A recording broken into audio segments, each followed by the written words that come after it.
Salam sejahtera bagi kita semua. Yang saya hormati, yang terhormat Ibu Rektor Universitas Padjadjaran, Profesor Dr. Rina Indriastuti.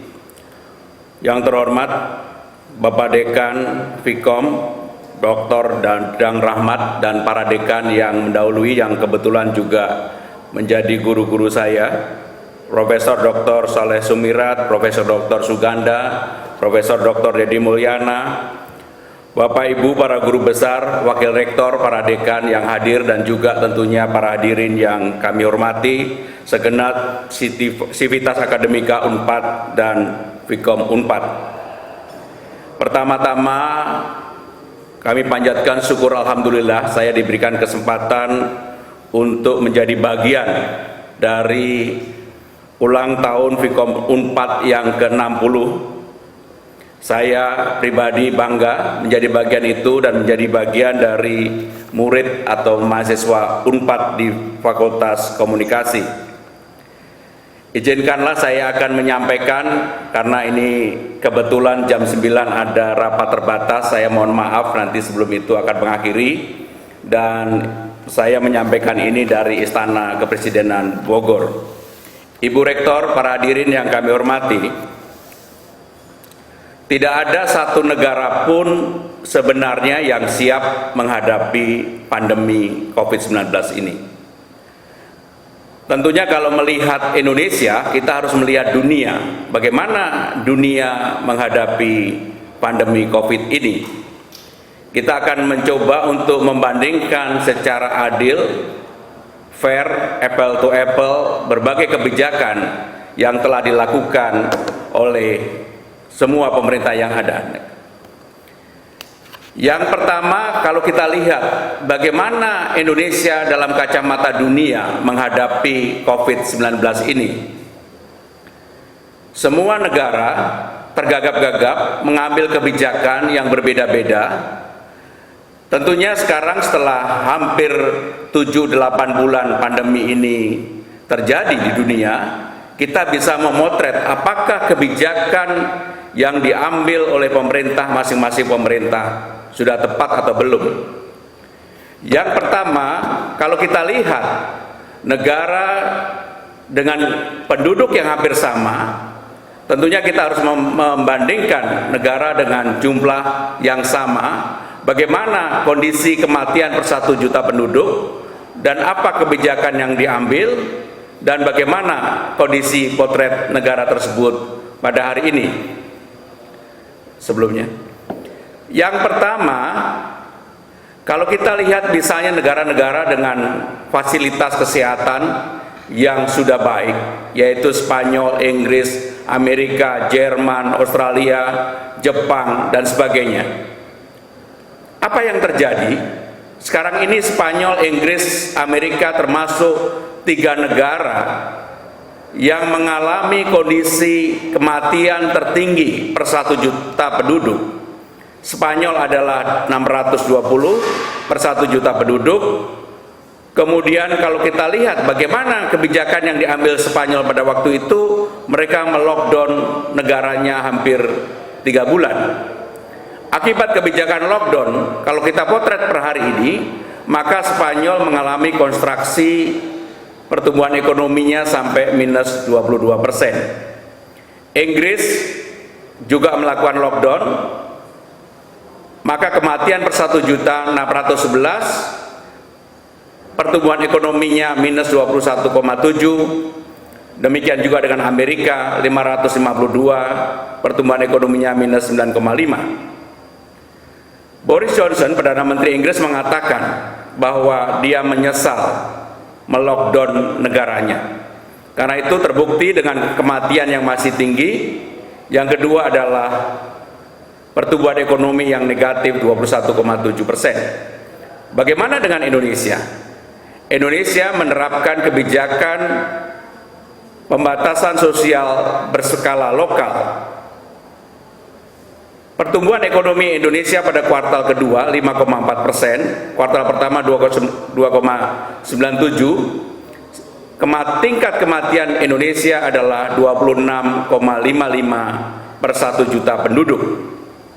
Indonesia pada posisi yang hampir sama klasternya dengan Australia, tetapi tingkat kematiannya Indonesia lebih tinggi dibandingkan dengan Jepang, tetapi pertumbuhan ekonomi kita relatif lebih baik dibandingkan dengan Jepang. Next. Apalagi kalau kita lihat angka pantauan dari waktu ke waktu, Ibu Rektor, para dekan, hadirin yang saya hormati, memang apa yang terlihat dalam pantauan ataupun hasil dari hari ke hari, berapa yang positif, berapa yang meninggal, berapa yang disembuhkan, maka dari waktu ke waktu kita bisa melihat itu. Kalau kita lihat kasus kumulatif pada hari ini, kasus kumulatif sudah mencapai 232.628.000, yang sembuh 166.686, dan yang meninggal 9.222. Sedangkan kasus aktif sampai dengan hari ini sekitar 56.700. Artinya bahwa walaupun pertambahan terjadi, sebenarnya yang aktif relatif bisa terkendali, terutama di 8-9 provinsi utama. Bapak Ibu yang kami hormati, pada saat sidang kabinet terakhir pada tanggal 14 September, Presiden telah memberikan 9 arahan untuk menangani, menghambat laju pertumbuhan COVID ini. Yang pertama adalah selalu melihat data sebaran untuk setiap pengambilan keputusan dan digunakan pembatasan sosial berskala lokal. Para gubernur, para bupati diberikan kewenangan untuk mengambil kebijakan berdasarkan data-data yang dimiliki oleh kepala daerah yang ada. Tetapi pada dasarnya pembatasan sosial berskala lokal ini tetap diterapkan. Kita tidak menganut azas lockdown seperti beberapa negara-negara lain yang terbukti, termasuk di Amerika sendiri, yang disesali oleh Presiden Trump, maupun di Inggris yang kemudian digugat oleh Perdana Menteri Boris. Bapak Ibu saudara-saudara sekalian, dari waktu ke waktu pemerintah bekerja keras untuk meningkatkan angka kesembuhan pasien COVID-19. Termasuk kemudian juga Presiden memberikan arahan untuk terus menurunkan angka kematian. Alhamdulillah kalau kita lihat dari bulan Maret sampai dengan bulan September, persentase angka kematian kita mengalami penurunan yang sangat signifikan. Pemerintah juga bertanggung jawab dan menambah tempat isolasi bagi COVID-19. Kebijakan-kebijakan termasuk budgeting yang dimiliki oleh kementerian lembaga sekarang ini sebagian besar dialihkan untuk penanganan COVID. Termasuk di DKI Jakarta yang ada kekhawatiran yang cukup besar, sebenarnya ruang isolasi sangat memenuhi di Wisma Atlet yang saat ini lebih dari 3.000 lebih mampu untuk menampung pasien baru, dan mudah-mudahan ini tidak terisi karena semakin banyak pasien tentunya ini menjadi tanggung jawab kita bersama. Kemudian memastikan bahwa ketersediaan tempat tidur, ICU, rumah sakit rujukan ini ada. Yang terpenting sekarang ini yang dilakukan oleh pemerintah adalah melakukan testing, tracing, dan treatment. Kita memperkecil kesenjangan testing di DKI Jakarta. Testing kita melebihi standar WHO, sementara di beberapa daerah masih di bawah standar WHO. Pemerintah juga fokus penanganan penyebaran COVID di negara kita yang merupakan negara kepulauan, berbeda dengan negara-negara lain. Karena negara kepulauan tentunya memerlukan treatment secara khusus. Pemerintah juga melakukan penegakan disiplin dan menjaga protokol kesehatan. Sumber permasalahan yang seringkali muncul di mass media, media sosial adalah kedisiplinan kita bersama. Maka kenapa kemudian pemerintah dalam hal ini menggunakan TNI Polri untuk menertibkan, karena bagaimanapun TNI Polri berdasarkan hasil survei adalah lembaga yang paling disegani oleh masyarakat untuk berkaitan dengan protokol kesehatan. Yang berikutnya adalah percepatan seluruh program insentif yang dilakukan oleh pemerintah untuk menangani dan hal yang bersifat untuk pemulihan kesehatan maupun pemulihan ekonomi nasional. Bapak Ibu saudara-saudara sekalian, anggaran yang dialokasikan hampir 700 triliun. Alokasi yang utama untuk belanja kesehatan, perlindungan sosial, sektoral dan Pemda, dukungan UMKM, pembiayaan koperasi dan insentif usaha. Anggaran ini cukup besar, tapi tentunya memerlukan pengawasan bersama. Jangan sampai kemudian anggaran ini ada yang memanfaatkan dalam kondisi pandemi ini. Anggaran digunakan untuk pembelian alat kesehatan, untuk tenaga kerja kesehatan, untuk membantu lapisan terbawah yang menerima PKH 10 juta, yang menerima kartu sembako 20 juta, yang menerima kartu prakerja 5,6 juta dan seterusnya. Termasuk adalah percepatan belanja APBD daerah. Bapak Ibu saudara-saudara sekalian, pemerintah pada awalnya membentuk gugus tugas sebagai pelaksana percepatan penanganan COVID-19.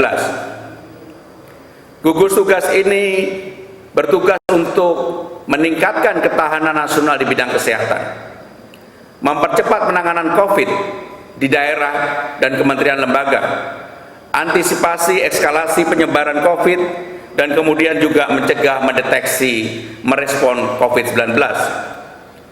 Strategi yang digunakan oleh pemerintah dalam hal ini menggunakan public figure, prominent people, orang-orang yang mempunyai pengaruh di lapangan.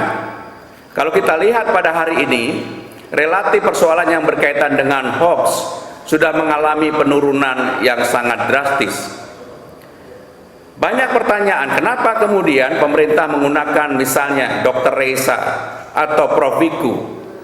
Ternyata masyarakat memerlukan dalam hal penyampaian pengumuman COVID-19 adalah yang lebih soft, karena dari hari ke hari, dari ke waktu ke waktu, kekhawatiran masyarakat ini menurunkan imun masyarakat sendiri. Sehingga dengan demikian penyampaian hal yang berkaitan dengan COVID ini dilakukan dengan lebih soft. Bapak Ibu saudara-saudara sekalian, melalui Perpres 82 tahun 2020, pemerintah menyadari tidak cukup hanya hal yang berkaitan dengan kesehatan. Persoalan ekonomi menjadi persoalan yang juga harus diatasi oleh pemerintah. Maka dibentuklah Komite Kebijakan Pengendalian COVID-19 dan Pemulihan Ekonomi Nasional. Apa yang menjadi tugas komite ini? Tugas utamanya tentunya berkaitan dengan kesehatan. Melaksanakan dan mengendalikan implementasi dari kebijakan strategis penanganan COVID dan pemulihan. Kemudian juga pelaksanaan kebijakan strategis tentang permasalahan-permasalahan yang dihadapi di lapangan. Bagaimana pengawasan terhadap pelaksanaan kebijakan itu sendiri. Dan yang tidak kalah penting adalah kebijakan serta langkah-langkah yang diperlukan dalam rangka percepatan penanganan COVID dan pemulihan transformasi ekonomi nasional. Kesehatan menjadi prioritas utama. Dengan kesehatan ini, maka tahapan pemulihan ekonomi bisa dilakukan. Kalau kesehatan tidak bisa ditanggulangi, tentu permasalahan ekonomi dari waktu ke waktu akan menjadi persoalan dan juga akan menjadi hambatan bagi investasi yang ada di negara ini. Pemerintah menyadari dan memberikan prioritas bahwa kesehatan menjadi yang utama. Untuk itu pemerintah melakukan sinergi dengan lembaga dan juga dengan perguruan tinggi. Dalam percepatan penanganan dan pembuatan vaksin ini, Presiden telah mengeluarkan Kepres nomor 18 tahun 2020 dan memberikan tugas kepada Menristek, Kepala BRIN untuk mengembangkan vaksin sendiri yang disebut dengan vaksin merah putih. Vaksin merah putih ini bekerja sama lembaga peneliti, perguruan tinggi, kementerian lembaga, dan seluruh stakeholder lainnya dalam penanganan yang berkaitan dengan vaksin kerjasama Indonesia dengan China. Saat ini telah dikembangkan vaksin yang disebut dengan vaksin Sinovac. UNPAD telah menjadi pionir sebagai perguruan tinggi satu-satunya yang ditunjuk oleh PT Bio Farma sebagai pelaksana uji klinis vaksin COVID-19 Sinovac. Sekaligus UNPAD memiliki laboratorium sentral biosafety level 3 yang digunakan bersama Bio Farma untuk melakukan pengujian itu. Presiden dan kami telah melakukan kunjungan, mudah-mudahan pada bulan Desember, paling lama Januari, kita telah bisa mensuntikkan vaksin Sinovac yang pada saat ini telah disuntikkan kepada 1.620 relawan yang ada di Kota Bandung. Ibu Rektor, Bapak Ibu dan saudara-saudara sekalian, banyak pertanyaan, kapan pandemi ini akan berakhir? Secara jujur kami sampaikan dalam forum-forum WHO, forum pertemuan G20, forum pertemuan APEC, forum pertemuan ASEAN, dan forum pertemuan lainnya. Tidak ada satu lembaga pun atau negara pun yang bisa menjawab kapan akan berakhir.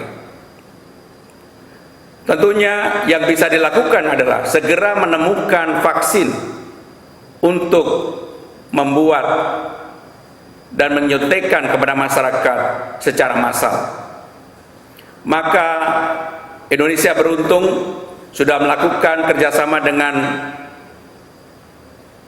Tiongkok dan juga melakukan kerjasama dengan Uni Emirat Arab untuk mudah-mudahan pada bulan Desember, paling lama bulan Januari, kita bisa mensuntikkan vaksin kita kepada masyarakat. Sekarang ini kita telah mendapatkan komitmen 190 juta vaksin Sinovac, 30 juta vaksin Sinovac yang diproduksi di Uni Emirat Arab, dan mudah-mudahan vaksin merah putih yang kita kembangkan sendiri sekarang pada tahap uji klinis bisa mulai kita produksi secara massal pada pertengahan tahun 2021. Karena dengan demikian, maka persoalan yang menyangkut pandemi COVID ini pelan-pelan bisa kita atasi. Banyak pertanyaan, apakah dengan vaksin nanti sudah dikeluarkan berarti pandemi COVID sudah selesai? Itu pun secara jujur kami sampaikan, tidak ada yang bisa menjawab pertanyaan tersebut. Karena vaksin, apakah itu Sinovac, Sinopharm, Levi, dan nanti juga vaksin merah putih, mungkin berbeda dengan vaksin-vaksin yang lainnya yang disuntikkan, ada yang setahun 2 kali, setahun sekali, 2 tahun sekali, 5 tahun sekali. Sampai per hari ini secara uji klinis, maka vaksin ini disuntikkan kemungkinan besar setahun sekali atau setahun 2 kali, sehingga ini menjadi beban kita semua dan ini harus kita adaptasi. Maka seperti yang disampaikan Ibu Rektor tadi, kita semua dituntut untuk bisa beradaptasi dengan kondisi ini. Pemerintah telah melakukan reform di berbagai hal, terutama reform di sektor keuangan, pendidikan, sektor birokrasi, ASN, dan sebagainya. Karena tidak mungkin kemudian kita tidak mempersiapkan diri dalam situasi yang seperti ini. Ibu Rektor yang kami hormati, secara khusus sebagai orang yang pernah menempuh di Fakultas Komunikasi Universitas Padjadjaran, saya ingin berbagi dengan para mahasiswa yang hadir. Yang pertama, kuliah di Vkom Unpad sungguh sangat menyenangkan.